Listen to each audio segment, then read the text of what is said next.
Welcome to episode number 3 of Bigger Than Sports. I'm your host, Chris Williamson. And joining me for this episode is Southern Connecticut State head basketball coach Scott Burrell, the first player to be drafted in the first round of 2 major sports, in his case, baseball and basketball, also a UConn legend and a member of the 1998 world champion Chicago Bulls. Scott Burrell, thanks so much for joining us. No, Chris, thanks for having me. Now, I want to start back at your childhood. Growing up in Hampton, Connecticut, what was your experience like growing up in an area that's predominantly white? I would say it's 50-50. My high school is about 50-50. It was integrated. You know, you got to know a lot of different people. You got to know a lot of different cultures. It was fun. It was competitive, not just because of race, but sports, academics, and it made you a more rounded person. And your father was the first black baseball coach believed to be at Yale, and also played baseball at Southern, where I think your wife said he was the first black person to play there. What stories did you hear about discrimination that your father dealt with? Oh, a lot. Like he was telling me stories when he played at Southern, how when they went on Southern trips, he couldn't sit with the white players. They had a colored section only, so he had to sit in that section. But I think the biggest memory I have of the story is when you're lonely and everyone else sits in the white section, some of his white players who were close to him moved and sat with him in the black section, or they left. So that's a story, you know, I live for, and it brings back great memories of people bonding together for a better cause and a better life. What was your first time remembering racism for yourself? I mean, I've been called the N-word many times as a young player playing baseball against other kids, and hear family members saying in the crowd, "You getting tired yet, N-word," and stuff like that. I mean, it happened in sports. I mean, opportunities. Coaches don't get opportunities to coach. Players don't get opportunities in certain areas to play. I mean, I've heard stories about people dating white women and getting traded in the NBA. So it's prevalent in many ways, in many areas, and no matter what age you are, it's there. Do you just brush it off? Like, what was going through your mind when you had these insults, these derogatory terms, you know, thrown your way? That's a good question. You brush it off. You just can't react to it. I mean, I don't know if it hurts anymore. It doesn't hurt. It just shows ignorance. It shows weakness. It shows a lack of comfortable people being comfortable around other people, and a lack of intelligence, really. We're all the same people. We're just different colors. But I think it's just ridiculous that people can't get along, especially in this world today. But I think a huge part of why we can't is negativity on social media. Social media plays Twitter, a huge part and reaches out to everyone. Lies and falsehoods and people don't know what the truth is anymore. And people aren't going to do the research to find out the truth about other people and about stories. And first thing they see on the internet is like they think it's true, and without doing any research on it. I want to switch over to more sports talk. As the only player ever to be drafted in the first round of both the baseball and basketball drafts, how did you end up choosing the sport of basketball? Because you've been a really great baseball star. Yeah, it was more fun. It was more fun. I think baseball was slower. When you're 18 years old and you're playing in the minor leagues for the Blue Jays, it was just so slow to me. And I just wanted to be on the court playing against the best players in the world every day. And playing in the Big East in college and then getting drafted, I thought that was the most fun and the most competitive route I could take at that time. You got a ring, and you play with the greatest of all time, Michael Jordan. So I would say a lot of people would love to be in your shoes. Now, you are the first and only black coach in the NAC conference at Southern Connecticut State. How do you embrace that role, that title? You know what? That's another great question. I'm glad my AD gave me a chance. Because if he didn't give me a chance, you don't know where your next chance is coming. With that being said, I know responsibilities. My job is to pave the path for other black coaches to hopefully get an opportunity. I mean, I don't know how old the league is, but it's 60, 40, whatever years. It's ridiculous that I'm the only head men's black basketball coach in the league. And I've been there 6 years at Southern. It's crazy that no one else has gotten an opportunity. Right, and there's such a double standard and such less a margin for error when it comes to black head coaches, you know, not just in basketball, but in football and all the major sports. Now, you have a decorated resume when it comes to sports. You're a UConn legend, You played professional basketball for 13 years. You coached at Quinnipiac as an assistant for 8 years.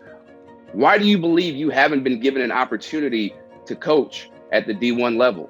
I think it's a few reasons, a couple of reasons. Number one, I don't know if people are looking at my resume, like you just said. I think they want what's hot at that time. My resume was built a while ago, but I asked the same question you're asking, so I don't have an answer. I'm curious about it too, especially when millions and millions of people around the world have watched the documentary where I played with the best player to ever play, the best team to ever be assembled. And it showed my demeanor, how MJ went at me every time. Didn't get flustered, just did my job. Whether you say I partied at age 28, you're supposed to enjoy life at that age. But at the end of the day, I won a championship. I learned from the best coaches. I learned from the best players. And he called me a nice guy. What other resume, with the stuff I've done in my past, what else can I put on my resume that won't give me a chance? So I ask you the same question, because I ask everyone I talk to that asks me, why haven't you gotten a chance? We can only assume it's one reason, because there's not many black coaches that are out there. So we put that in our minds, because I put my resume against anyone. You put no name on that resume, no name on this resume, read both of our resumes. I have no worries in life that my resume is going to be competitive or more competitive as that other person. We've talked about Michael Jordan a couple of times already on this episode. He donated $100 million to organizations that are dedicated to ensuring racial equality, I think over a 10-year period. For a guy who did not speak out a lot, actually at all, about social and racial issues for such a long time, how big of a moment was that for you, somebody who had a front row seat to seeing Jordan both on and off the court? Like you said, he never spoke out much about society and situations, issues in society, which is on him. He can do whatever he wants. But I'm so glad he stepped into the arena, donated money, and showing his distaste and his dislike for what's going on in society. People like him have a platform. We all have a platform. His platform is a lot bigger than most of ours. And with his platform, he's doing the right stuff. And I'll tell you another place. LeBron is a great person who uses his platform to be vocal. Steve Kerr, another great person for being white that uses platform for equality and injustices. And Popovich, they do a great job. And you appreciate people like that who aren't just sitting back on their wealth and being comfortable. They're putting themselves out there, and they have the courage to do it. They have the money to do it, and they have the platform to do it. And I'm glad they do. You want to have a better future, a better outlook for your kid. You have 2 kids with your wife, Janae, a boy and a girl. When do you believe you will have that talk with them about how to deal with the police, seeing the deadly encounters Black men and women have faced for really decades, even centuries, but specifically this year, George Floyd and Breonna Taylor? Yeah. Wow. I think, we have a 4-year-old and a 2-year-old. I think as soon as they're ready to understand that people are different. I don't think they understand that right now. And we're not gonna teach them about hate at all, love everyone, but they gotta understand life is different for others and in this society. So we all have that conversation, how to be careful. I don't know what age that's gonna be, but it's a talk that has to happen. And it should happen, Black, white, Hispanic, everyone should have that talk to open kids' eyes up to try to reduce the hate. And what does it do to your heart to see so much division in this country simply because Black people want to be treated like human beings? And that's the bare minimum. That's a simple thing. Why can't everyone be treated equal? Black people, women, Hispanics, we all are human beings. Like I said before, we all want the same thing in life, to be successful, be able to take care of our families and live a happy, safe life. It's sad that we're in 2020 and we still have to deal with these things. We're still dealing with videotapes of police brutality, videotapes of gang violence. It's sad that we just can't get along in 2020. But what is more scary when you watch TV is when you see militia joining police. That becomes a serious issue. And the police are one thing. You can't have normal citizens walking on the streets with police and being arm in arm, because they all have an agenda. And we should all have one agenda for peace, and that needs to be taken care of and settled right now. Yeah, and there's just so much ignorance, and I think that's part of the reason why so much ignorance and hate, that has come up in this country, and that's part of the reason why we see those militias, or some people call them, Jaylen Brown said we should see them as, domestic terrorists because of the harm that they're trying to commit, against minorities. And speaking about the NBA, we saw an unprecedented and historic strike by the Milwaukee Bucks and then the rest of the NBA in the bubble this year because of the Jacob Blake shooting. What did you make of that act? I thought it was you got to bring awareness whenever you can.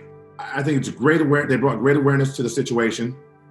I would have loved they all flew up to Milwaukee, as get on the Jets. But then again, you leave the bubble, you cause a concern. So I understand why they didn't. But if it wasn't a situation like where COVID was around, I would have loved seeing every NBA player fly up there and support each other and support the situation that happened up there. And because you got to bring awareness, you got to bring attention to situations like that.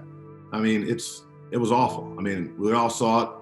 No one needs to be shot like that. It just, when does it end? When does it stop? When are people held accountable? What do you want people to do right now to make tangible change and help eradicate racism, police brutality, and white supremacy? Let me tell you one thing that would help. Do community service. My players and my coaches went to Rensselaer Field last week, gave away thousands of food for food share. And we probably hit 1,000 cars that went through Rensselaer Stadium. And there wasn't just black people, wasn't just Hispanic people, wasn't just white people. We all need to be together in this. There's poverty hitting America right now, and it's going to get worse with COVID around. We need to be more compassionate to each other. We need to understand each other and just open-minded. I think a lot of people are closed-minded to getting to know the other race, getting to know other people. And a lot of people don't have an opportunity. They grow up in areas where there's no other races. But that's when you got to reach out and find somewhere that there's different races and learn more about them. Get to know them, not watch what's on TV or not just hear what the bad things that friends are passed on or what's on the internet. Get to know other people. If you don't get to know other people, you're just gonna know your own color, your own race, your own religion, and that's fine. But you're not getting to know the world and reality of society. Get out your shell and get out your own little bubble and get to know other people and find the good in everybody. There's evil in every race, evil in every color. You got to find the more good, but there's more good in everybody that we need to pull out of people. I agree. And having those uncomfortable conversations, getting comfortable with those difficult conversations, I think will do a lot of good and justice for the rest of the country. Scott Burrell, a UConn legend, the Southern Connecticut State head basketball coach, and a member of the 1998 Chicago Bulls NBA title team. Thank you so much. You provided so much insight, and we'd love to have you on the show anytime you're available. Thank you. Chris, thank you.